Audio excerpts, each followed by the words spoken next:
Capítulo 3. Mientras tanto, el niño Samuel servía al Señor ayudando a Elí. Ahora bien, en esos días los mensajes del Señor eran muy escasos y las visiones eran poco comunes. Una noche, Elí, que para entonces estaba casi ciego, ya se había acostado. La lámpara de Dios aún no se había apagado y Samuel estaba dormido en el tabernáculo cerca del arca de Dios. De pronto, el Señor llamó. Samuel. Sí, ¿qué quiere? Se levantó y corrió hasta donde estaba Elí. Aquí estoy. ¿Me llamó usted? Yo no te llamé. Vuelve a la cama. Entonces, Samuel se volvió a acostar. Luego, el Señor volvió a llamar. Samuel. Nuevamente, Samuel se levantó y fue a donde estaba Elí. Aquí estoy. ¿Me llamó usted? Yo no te llamé, hijo mío. Vuelve a la cama. Samuel todavía no conocía al Señor porque nunca antes había recibido un mensaje de él. Así que el Señor llamó por tercera vez. Y una vez más, Samuel se levantó y fue a donde estaba Elí. Aquí estoy. ¿Me llamó usted? En ese momento, Elí se dio cuenta de que era el Señor quien llamaba al niño. Entonces le dijo a Samuel: Ve y acuéstate de nuevo. Y si alguien vuelve a llamarte, di: habla, Señor, que tu siervo escucha. Así que Samuel volvió a su cama. Y el Señor vino y llamó igual que antes. Samuel. Samuel. Y Samuel respondió: Habla, que tu siervo escucha. Entonces el Señor le dijo a Samuel: Estoy por hacer algo espantoso en Israel. Llevaré a cabo todas mis amenazas contra Elí y su familia, de principio a fin. Le advertí que viene juicio sobre su familia para siempre, porque sus hijos blasfeman a Dios, y él no los ha disciplinado. Por eso, juré que los pecados de Elí y los de sus hijos jamás serán perdonados, ni por medio de sacrificios ni ofrendas. Entonces, Samuel se quedó en la cama hasta la mañana. Luego se levantó y abrió las puertas del tabernáculo, como de costumbre. Tenía miedo de contarle a Elí lo que el Señor le había dicho. Pero Elí lo llamó. Samuel, hijo mío. Aquí estoy. ¿Qué te dijo el Señor? Dímelo todo. Y que el Señor te castigue y aún te mate si me ocultas algo. Entonces Samuel le contó todo a Elí. No le ocultó nada. Es la voluntad del Señor. Que Él haga lo que mejor le parezca.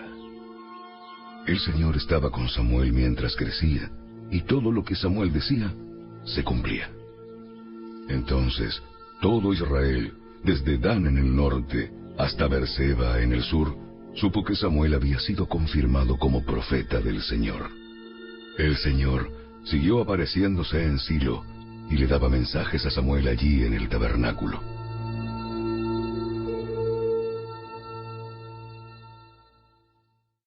Capítulo 4.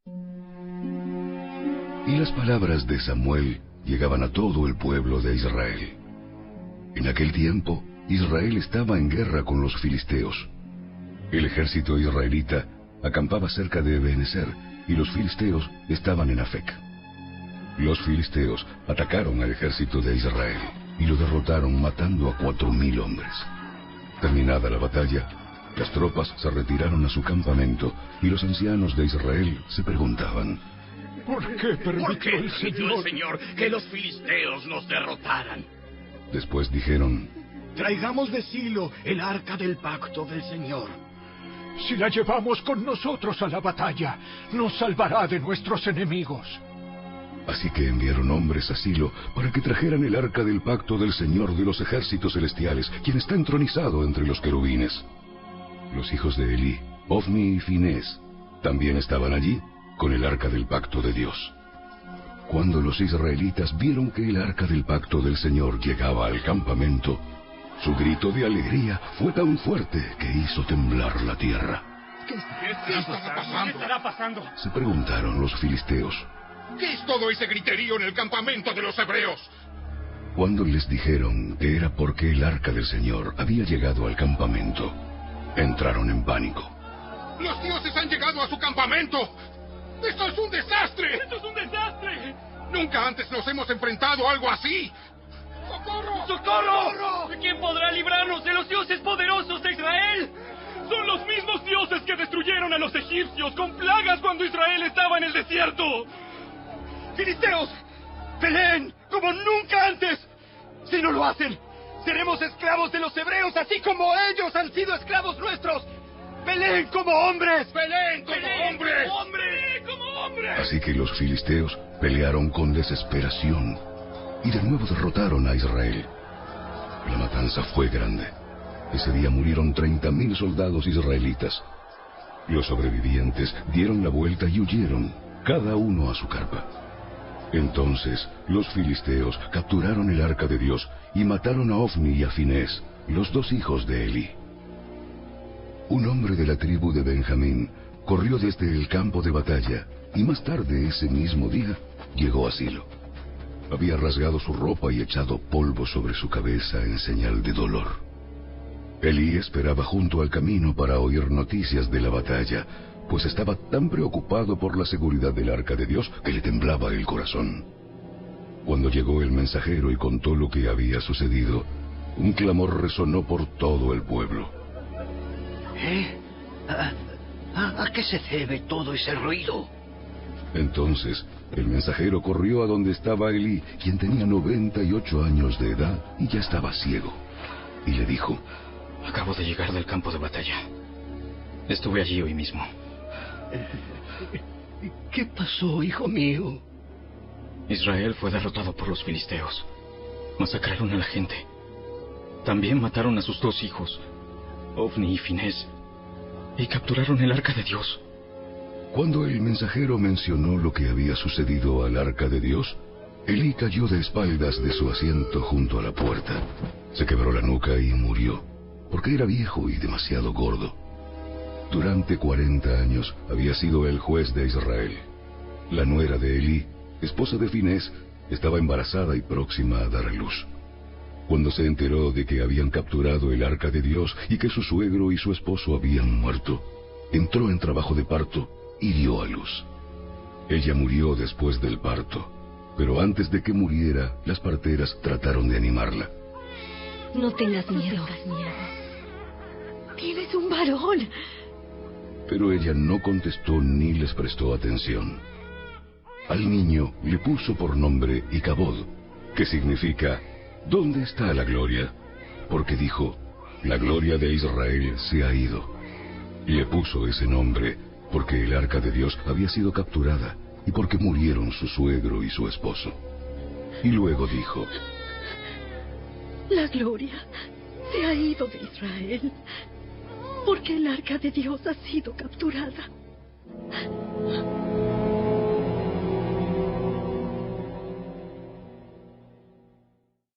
Capítulo 5.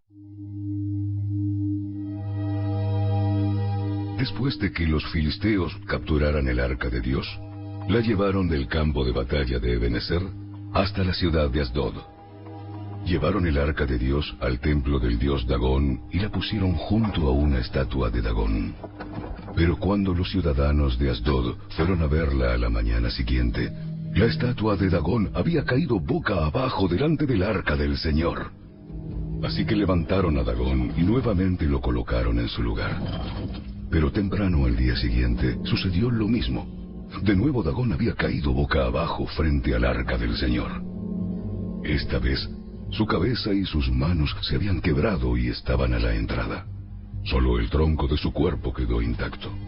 Por eso, hasta el día de hoy, ni los sacerdotes de Dagón, ni nadie más que entra al templo de Dagón en Asdod, pisan el umbral. Entonces, la mano dura del Señor hirió a la gente de Asdod y de las aldeas cercanas con una plaga de tumores. Cuando el pueblo se dio cuenta de lo que sucedía, exclamó: ¡No podemos quedarnos con el arca del Dios de Israel! ¡Ni un minuto más! ¡Ni un minuto más! ¡Él está en contra de nosotros! Todos seremos destruidos junto con Dagón, nuestro Dios. De modo que convocaron a los gobernantes de las ciudades filisteas y les preguntaron: ¿Qué debemos hacer? ¿Qué debemos hacer con el arca del Dios de Israel? ¡El arca del Dios de Israel! Los gobernantes deliberaron y contestaron: Trasládenla a la ciudad de Gat. Así que trasladaron el arca del Dios de Israel a Gat. Pero cuando el arca llegó a Gat, la mano dura del Señor cayó sobre sus hombres, jóvenes y mayores. Los hirió con una plaga de tumores y hubo gran pánico. Entonces enviaron el arca de Dios a la ciudad de Ecrón. Pero cuando los habitantes de Ecrón vieron que se acercaba, clamaron: Traen el arca del Dios de Israel a nuestra ciudad para matarnos a nosotros también. Entonces el pueblo volvió a llamar a los gobernantes filisteos y les suplicó: Por favor, regresen el arca del Dios de Israel a su propio país o nos matará a todos. ¡Nos matará a todos! Pues ya había comenzado la plaga mortal enviada por Dios, y un gran temor se apoderaba del pueblo. Los que no morían sufrían de tumores, y el clamor del pueblo ascendió al cielo.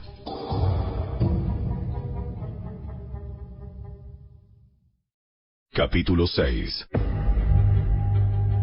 Así que el arca del Señor permaneció en territorio filisteo por un total de 7 meses.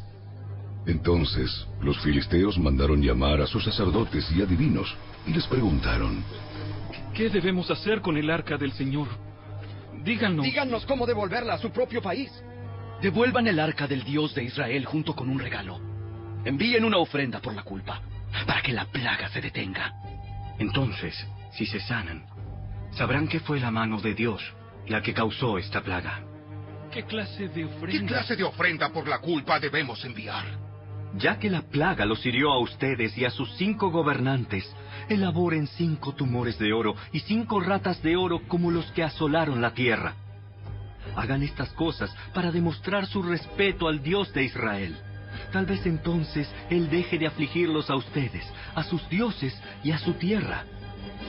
No sean tercos y rebeldes como lo fueron Faraón y los egipcios.